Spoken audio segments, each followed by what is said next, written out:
मनोज जरांगे पाटील यांनी मराठा समाजाला ओबीसीतून आरक्षण मिळवून द्यावं या मागणीसाठी 29 ऑगस्ट पासून मुंबईच्या आझाद मैदानावर रणसंग्राम छेडला। या आंदोलनासाठी लाखो मराठा बांधवांनी मुंबईत धडक दिली असून सीएसएमटी परिसरासह मुंबईतील काही भागात वाहतूक कोंडीची समस्या निर्माण झाली। ठाम निश्चयी भूमिकेत उभे राहून जरांगे पाटील यांनी पुन्हा एकदा स्पष्ट केलंय की आरक्षण मिळाल्याशिवाय मी काही इथून हलणार नाही। आज त्यांच्या आंदोलनाचा दुसरा दिवस असून याच पार्श्वभूमीवर आता सरकारचं शिष्टमंडळ मैदानात दाखल झालंय। मराठा आरक्षणासाठी स्थापन झालेल्या समितीचे माजी न्यायमूर्ती संदीप शिंदे हे स्वतः जरांगे पाटील यांच्याशी संवाद साधलाय। त्यांच्यात नेमकी काय चर्चा झाली आहे याबद्दल आपण सविस्तर जाणून घेऊच। दरम्यान तुम्ही चॅनलवर नवे आला असाल तर इकडे खाली दिसत असलेल्या सबस्क्राइब बटनवर तेवढं क्लिक करा आणि महत्त्वाचं म्हणजे व्हिडिओ शेवटपर्यंत नक्की बघा। माजी न्यायमूर्ती संदीप शिंदे यांच्याशी चर्चा करताना मनोज जरांगे पाटील यांनी म्हटलंय की मराठवाड्यात जितके मराठा आहेत ते सगळे कुणबी आहेत। ज्यांना दाखला घ्यायचा असेल ते घेतील अशी मागणी आमची आहे। कुणबीचा दाखला ज्यांना हवा आहे त्यांना द्यावा, बाकीच्या जातींना आरक्षण आहे। गॅझेट असं सांगतं की मराठवाड्यातला मराठा कुणबी आहे। त्यावर माजी न्यायमूर्ती संदीप शिंदेंनी जरांगेंना सांगितलंय की कुणबी प्रमाणपत्राबाबत मंत्रिमंडळात निर्णय झालाय। त्यानुसार कुणबी दाखले देण्याची प्रक्रिया वंशावळ समित्यांना दिली आहे। 58 लाख कुणबी जातीच्या नोंदी आढळल्या। त्यात 10 लाखांपेक्षा जास्त प्रमाणपत्र हे ऑलरेडी दिली गेली आहे। त्याचबरोबर जात प्रमाणपत्र देण्यासाठी प्रक्रियेनुसार अर्ज करणं आवश्यक आहे। सक्षम अधिकारी पुराव्याची छाननी करून जात प्रमाणपत्र दिलं जातं, पण ते समाजाला सरसकट देता येणार नाही असं माजी न्यायमूर्ती संदीप शिंदे म्हणाले। चर्चेदरम्यान जरांगेंनी प्रश्न विचारला की 350 पोट जाती कशा झाल्या। त्यावर न्यायमूर्ती शिंदेंनी उत्तर दिलंय की मागासवर्गीय आयोगाने या जाती घातल्या। जात ओबीसी म्हणून डिक्लेअर करायची असेल तर शिंदे समिती त्यात काही करू शकत नाही। त्यासाठी सर्वेक्षण करणे आणि त्यानंतर ओबीसी मध्ये घालता येईल आणि ते ओबीसी आयोगच करू शकतं असं माजी न्यायमूर्ती संदीप शिंदे म्हणाले। पुढे जरांगे यांनी न्यायमूर्ती शिंदेंना विचारणा केली की आमची अर्धी जात कुणबी म्हणून ओबीसीत आहे। मराठवाडा, विदर्भ, खानदेश, कोकण इथले अनेक जण या आरक्षणात आहेत। मग अर्धे लोक कुणबी आहेत आणि अर्धे नाहीत असं कसं होईल? 58 लाख नोंदी निघाल्या।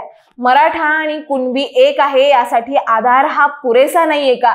त्यामुळे मराठा आणि कुणबी एक आहेत हा आदेश काढा, नाहीतर आंदोलन मी सोडत नाही। मला 2 गॅझेट पाहिजेतच, अंमलबजावणीच पाहिजे, त्याशिवाय मी हटणारच नाही अशी ठाम भूमिका मनोज जरांगे पाटील यांनी मांडली। एवढाच नाही तर जरांगे पुढे म्हणाले की तुम्हाला इतर गोष्टींसाठी 15 ते 20 दिवस लागणार असतील तर देऊ, पण मराठा कुणबी एकच आहे हा GR द्यायला मी वेळ देणार नाही। 58 लाख नोंदी असूनही वेळ कसा लागतोय अशी विचारणा जरांगेंनी केली असता त्यावर न्यायमूर्ती शिंदे म्हणालेत की गॅझेटियर लागू करण्यासाठी कायदेशीर प्रक्रिया पूर्ण करण्यासाठी जो वेळ लागतो तो द्यावा अशी सरकारची मागणी आहे असं म्हणत शिंदेंनी जरांगेंची मनधरणी करण्याचा कुठेतरी प्रयत्न केलेला दिसतोय। तुम्हाला माहित असेल एकनाथ शिंदे हे मुख्यमंत्री असताना वाशीमध्येच मनोज जरांगेंना थांबवून त्यांचं आंदोलन मागे घेण्यास त्यांनी भाग पाडलं होतं। त्यावेळी राज्य सरकारने तातडीने सगळे सोयरेचा GR म्हणजेच संबंधित नातलगांना आरक्षणाचा लाभ देण्याचा सरकारी निर्णय जाहीर केला होता, ज्यामुळे आंदोलन मागे घेण्याची वेळ जरांगेंवर आली।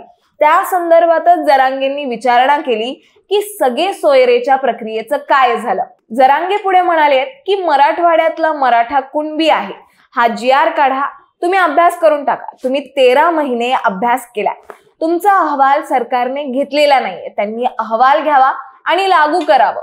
विधानसभा, विधानमंडळ अस्तित्वात नाहीये का? 1 मिनिटही लागत नाही इतका अभ्यास झालाय, मग कशाला वेळ लागतो? त्याचबरोबर हैदराबाद, सातारा संस्थानाचं गॅझेट आहे, कायदेशीर दस्तावेज तुमच्या हातात आहेत, खोटं नाहीये, मग कशाला वेळ लागतो अशी जरांगेंनी विचारणा केली। त्यावर शिंदे म्हणालेत की प्रक्रियेसाठी वेळ लागतो आणि सरकारने प्रक्रिया राबवली पाहिजे। पुढे जरांगेंनी थेट त्यांची मागणी माजी न्यायमूर्ती संदीप शिंदे यांच्या समोर मांडली। ते म्हणाले सातारा संस्थान हैदराबाद गॅझेटियर्सच्या आधारे प्रमाणपत्र जारी करण्याचा निर्णय तात्काळ घ्या. इतर गोष्टींसाठी सरकारने वेळ घ्यावा. मराठवाड्यातला मराठा कुणबी आहे. शिंदे समितीचा अभ्यास संपला. 13 महिने झाले. आता अंमलबजावणीचाच कागद हातात हवाय. त्याचबरोबर प्रत्येक तहसीलदाराच्या हातात गॅझेटियर द्या अशी ठाम मागणी जरांगेंनी बोलून दाखवली. त्याचबरोबर महत्वाचं म्हणजे मराठा आरक्षणासाठी आंदोलन करणाऱ्या अनेक आंदोलकांवर गुन्हे दाखल झालेत. यावर बोलताना जरांगे पाटील म्हणालेत की आंदोलकांवर दाखल झालेल्या केसेसही सरसकट मागे घ्या. आमच्यावर हल्ला झाला, आम्ही हल्ला केला नाहीये. पोलीस अधिकाऱ्यांवर हाफ मर्डरचा गुन्हा दाखल करा आणि त्यांना बडतर्फ करा असं म्हणत जरांगेंनी थेट इशाराच दिलाय की जर शनिवार रविवारच्या आत हे झालं नाही तर महाराष्ट्रातला एकही मराठा तुम्हाला घरात दिसणार नाही. त्यानंतर मनोज जरांगेंच्या भेटीबाबत प्रसार माध्यमांनी न्यायमूर्ती शिंदे यांना विचारलं असता ते म्हणालेत काही प्रमाणात समाधान झालेलं आहे. आता मंत्रिमंडळाशी चर्चा केल्यानंतर पुढची चर्चा होईल. आता उपसमितीकडे जातोय. काही गोष्टींना तत्वता मान्यता दिली आहे. त्यावर जरांगेंची काही मतं आहेत ती मंत्रिमंडळाला सांगण्यात येतील. त्यानंतर अंतिम निर्णय मंत्रिमंडळ घेईल. हैदराबाद गॅझेट संदर्भात तत्वता मान्यता मंत्रिमंडळाने दिली आहे अशी महत्वाची माहिती शिंदे समितीने दिली आहे. त्याचबरोबर कोंडी सुटण्याच्या संदर्भात मंत्रिमंडळ निर्णय घेईल. आम्ही निर्णय घेऊ शकत नाही असंही न्यायमूर्ती शिंदे समितीने स्पष्ट केलंय. शेवटी जरांगे आणि न्यायमूर्ती संदीप शिंदे यांच्यात झालेल्या या चर्चेवरून तुमच्या एक लक्षात आलंय का?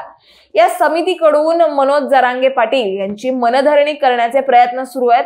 कारण मराठा समाजाला कुणबी प्रमाणपत्र देण्यासाठी एक प्रक्रिया असते आणि याच प्रक्रियेसाठी वेळ हवाय अशी मागणी न्यायमूर्ती शिंदे यांनी मनोज जरांगे यांच्याकडे केली. पण मनोज जरांगे यांनी वेळ देण्यास सरळ विरोध केला. आम्ही 13 महिन्यांपासून वेळ दिला होता, आता 1 मिनिटही देणार नाही अशा शब्दात मनोज जरांगे यांनी न्यायमूर्तींना सुनावलंय. त्यामुळे यावर आता समिती काय निर्णय घेणार याकडे सर्वांचंच लक्ष लागेल. तुम्हाला याबद्दल काय वाटतं हे आम्हाला कॉमेंट्समध्ये नक्की सांगा आणि अशाच माहितीपूर्वक व्हिडिओ बघण्यासाठी लगेचच सबस्क्राईब करा प्राईम टाइम महाराष्ट्रला.